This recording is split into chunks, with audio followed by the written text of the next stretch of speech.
Can you do whatever you want?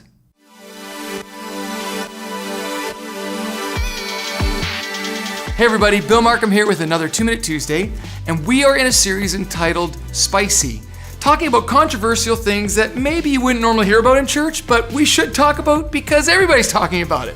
And so this week we talked about environmentalism.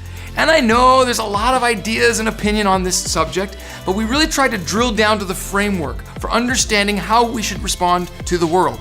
And we used the foundation found in Psalm 24 that reminds us the world is God's and everything in it. It's this idea that God loves us enough to give us a really great world, but we are responsible for how we respond to that world.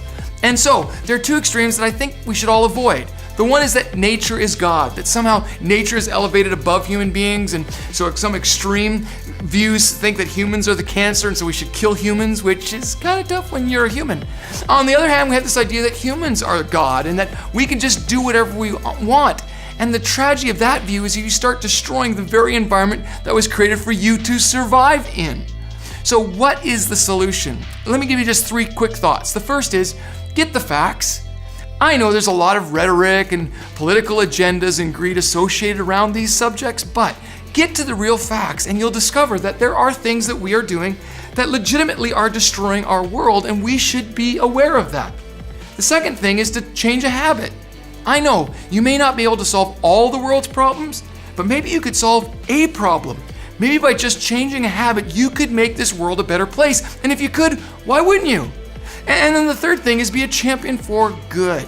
Listen, Jesus came into this world to remind us that we are to be restorers of the world, not destroyers. And so in this idea is the concept that wherever you see a need and you can do something about it, do it. So recycle.